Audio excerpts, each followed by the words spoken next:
नमस्कार, स्वागत है आप सबका। आप देख रहे हैं प्रिय रंजन भारती रिपोर्ट्स। मैं प्रिय रंजन भारती। बिहार विधानसभा चुनाव के पहले फेज का मतदान कल यानी गुरुवार को होगा। 121 सीटों पर मतदान है। 18 जिलों की 121 सीटें हैं, जिसमें 3,75,00,000 से ज़्यादा मतदान करने वाले मतदाता हैं और जो बूथ बनाए गए हैं वो 4,000 से अधिक की संख्या में हैं। इस चुनाव में यानी पहले फेज के मतदान में 121 सीटों पर 11 मंत्री अपने भाग्य आजमा रहे हैं। इनमें से 7 बाहुबली नेता भी मैदान में हैं। खास बात यह है कि खेसारी यादव जैसे लोग भी इस मतदान में अपने भाग्य का आजमाइश करने उतर गए हैं। लेकिन जो परिस्थितियां बन के उभर रही हैं वो उसके अनुसार एक आकलन मैंने पेश किया था। आज फिर से उन्हीं बातों को नहीं बल्कि उससे आगे जो मुझे रिपोर्टें मिल रही हैं उसके आधार पर एक आकलन पेश कर रहा हूँ। बीजेपी सबसे आगे बढ़त बनाए हुई चल रही है। इन 121 सीटों में से बीजेपी गठबंधन को जो खास तौर से उभर के सामने आ रही है तस्वीर, उसमें 60 से अधिक उसके बीजेपी के अपने उम्मीदवार जीतते हुए दिखाई दे रही हैं। इनमें जनता दल यूनाइटेड और लोक जनशक्ति पार्टी और हम तथा RLM को जोड़ लें अगर, तो ये आंकड़ा और भी आगे निकल जाता है। महागठबंधन फिसड्डी साबित हो रहा है कई सीटों पर। अगर आप नज़र दौड़ाएं तो पटना जिले की ही 14 विधानसभा सीटों का एक आकलन आप कर ले सकते हैं। पटना की तमाम सीटें ऐसी हैं जो बीजेपी के खाते में जाती हुई दिख रही हैं। इनमें से महागठबंधन और जन स्वराज कहीं बहुत कोई जोर नहीं इसका दिख रहा है, बहुत ही पीछे ये दिखाई दे रहे हैं। इसी तरह से पड़ोस की भोजपुर और रोहतास की सीटें भी बीजेपी गठबंधन का वहाँ बढ़त बनाई हुई है। गया और औरंगाबाद के इलाकों में भी ज़्यादातर जो रिपोर्टें आ रही है, खास करके गया में, टेकारी में, गुरुआ में, बोधगया में, इन सब सीटों पर बीजेपी गठबंधन आगे चल रहा है। उत्तर बिहार की कुछ सीटें जहां निर्णायक वोट कल डाले जाएंगे, वहां के संकेत भी इसी तरह के मिल रहे हैं और इसकी खास वजह है। सबसे पहली वजह जो आपको दिखेगी वो ये कि मुख्यमंत्री नीतीश कुमार का चेहरा 20 साल सत्ता में रहते हुए भी विकास का चेहरा बना हुआ है। उनके खिलाफ कोई भी एंटी इनकम्बेंसी फैक्टर नहीं दिखाई दे रहा, बल्कि महिलाओं में कहीं और जागृति है। महिलाएं बढ़ चढ़ करके जो 10,000 जिनके खातों में गया हुआ है वो महिलाएं मुरीद हैं नीतीश कुमार की। नीतीश कुमार की मुरीद महिलाएं पहले से चली आ रही हैं। हर चुनाव में बढ़ चढ़कर नीतीश कुमार के पक्ष में मतदान करती आ रही हैं और इस बार उससे भी कहीं तीव्रता के साथ ये मतदान में हिस्सा लेने जा रही हैं।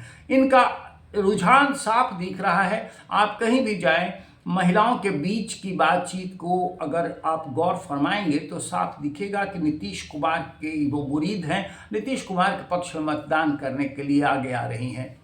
घरों के हालात जो हैं, घरों में भी जिस तरह से महिलाओं के बीच में चर्चाएं हो रही हैं, बेटियां भी, पतोहू भी, माताएं भी, सब एक सुर में नीतीश कुमार यानी बीजेपी गठबंधन के पक्ष में वोट करते हुए नजर आ रहे हैं। लेकिन ये एक और खास बात दिख रहा है, वो बीजेपी का माइक्रो बूथ मैनेजमेंट है। बीजेपी के निचले स्तर पर बूथ मैनेजमेंट के आगे बाकी सब फेल है।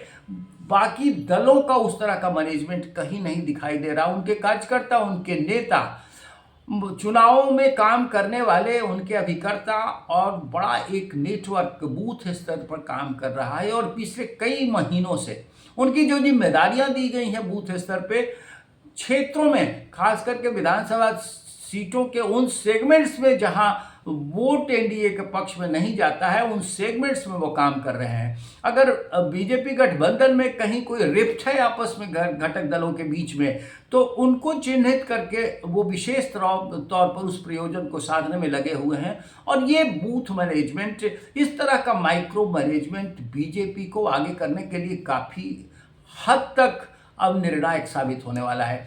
लोकसभा चुनाव के बाद जिन राज्यों में चुनाव हुए हैं वहां इसी तरह के बूथ मैनेजमेंट काम किए बीजेपी के, और इससे उसको बेहतर जीत मिली है, विजय का रिकॉर्ड बनाया है। खास करके दिल्ली की बात करेंगे तो दिल्ली में जो कभी कल्पना नहीं की जा सकती थी कि केजरीवाल को हरा करके बीजेपी कभी सत्ता में आएगी, वहां इसी तरह के बूथ स्तर के माइक्रो मैनेजमेंट में कमाल दिखा दिया।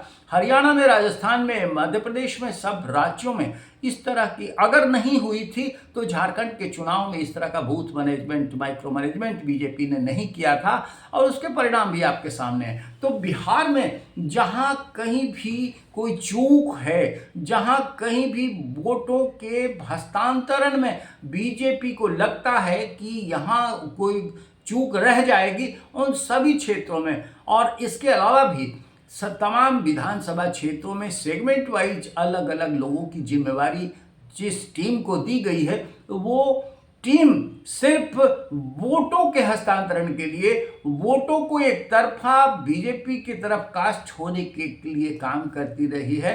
और इसका फल है कि अब मतदान की तारीख आते आते ये सतह पर आ दिखेगा, यानी बीजेपी गठबंधन को भारी बहुमत की तरफ बढ़ाता हुआ यह निर्णायक साबित होने वाला है।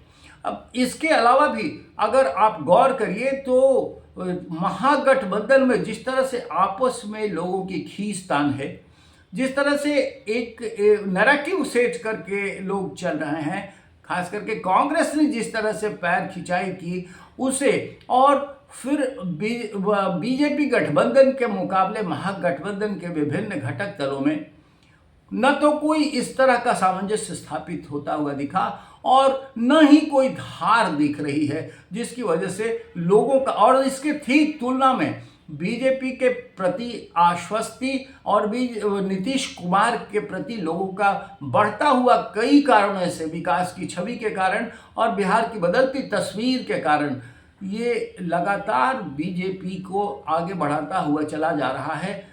ये पहले फेज के मतदान की स्थिति है। दूसरे फेज में फिर 122 सीटों पर जो मतदान होगा वो 11 नवंबर को होगा, लेकिन कल के मतदान में लोग बढ़ चढ़ करके भागीदारी निभाएंगे, और इस भागीदारी के साथ ही जीत के प्रति निर्णायक दौर को चिन्हित कर देंगे। हमें ये अब महसूस हो रहा है कि ये आकलन के बाद ये नतीजे मेरे सामने आ गए हैं कि बीजेपी कमोबेश, यानी बीजेपी गठबंधन, एनडीए गठबंधन कमोबेश इस बार 160 के करीब का आंकड़ा छूते हुए पूर्ण बहुमत और भारी बहुमत के साथ सत्ता में वापस लौट रहा है। नैरेटिव उनका बस, यानी महागठबंधन का नैरेटिव कोई नहीं, सिर्फ वो झांसे में रख रहे हैं आपसी खींचतान के बीच। उनके लिए कोई मुद्दा बचा है तो सिर्फ और सिर्फ नीतीश कुमार का। नीतीश कुमार को लेकर के ही वो जनता को बरगलाने के लिए अब तरह तरह के कशीदे कर रहे हैं। इसका कोई खास असर होता हुआ नहीं दिख रहा है, बल्कि वोटों का पैनापन और कहीं इनके विपरीत जा रहा है, जो एनडीए के पक्ष में आता हुआ दिखाई दे रहा है। आज के अंक में बस इतना ही। हम आपसे निवेदन करेंगे कि हमारे इस वीडियो पर अपनी प्रतिक्रिया कमेंट बॉक्स में जा कर के ज़रूर दीजिए, और हमारे इस चैनल प्रियंजन भारती रिपोर्ट्स को अब तक सब्सक्राइब नहीं किया है तो इसे सब्सक्राइब कीजिए, लाइक कीजिए, शेयर कीजिए। फिर मिलते हैं, लेकिन तब तक बहुत सारी तस्वीर साफ हो चुकी होगी, और जब हम आपसे फिर रूबरू होंगे तो आप हमें बताएंगे कि कितना सही आकलन था या कितना गलत था। नमस्कार।